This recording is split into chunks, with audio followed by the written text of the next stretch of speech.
Hi friends.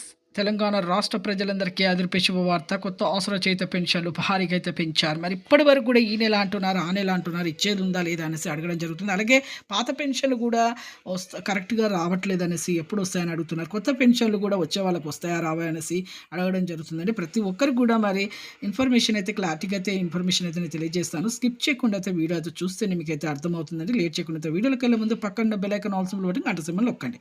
ఇక ప్రతి ఒక్కరు కూడా పాత వారికి, కొత్త వారికి, వృద్ధులకి, వితంతువులకి, ఒంటరిమహిళలకు 4,000, వికలాంగులకు 6,000, హెచ్ఐబీడీ, చేనేత, మగ్గం కార్మికులకు 4,000, డయాలసిస్ వారికి కూడా 4,000 అండి. ప్రతి ఒక్కరికి కూడా రూ.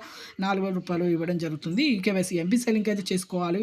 అలాగే ప్రతి ఒక్కరు కూడా మీకు ప్రభుత్వం కొంతమందికి ఇప్పుడైతే క్యాబినెట్ మీటింగ్‌లో అయితే ఇప్పుడైతే అప్డేట్ అయితే రాలేదండి. ఇప్పుడు పెంపు విషయంలో అయితే కొత్త పెన్షన్‌లు అయితే రావడం అయితే జరుగుతుందని చెప్పడం జరిగింది. అలాగే ప్రతి ఒక్కరికి కూడా కొత్త రేషన్ కార్డులు, భరోసా డబ్బులు ఇవి కూడా వస్తాయని కూడా చెప్పడం జరిగింది. మరి ఇప్పుడు వెరిఫికేషన్ చేయడం వల్ల లేట్ అయిందనేసి కూడా చెప్పడం జరిగింది. సీఎం గారైతే వెరిఫికేషన్ అయిన తర్వాత ఖచ్చితంగా అయితే వేస్తామని చెప్పడం జరిగింది. ప్రతి ఒక్కరు కూడా కొన్ని ఆర్థిక ఇబ్బందుల వల్ల కూడా లేట్ అయిందని చెప్పడం జరిగింది. ఎలాంటి అప్డేట్ అయితే రాలేదండి. థాంక్స్.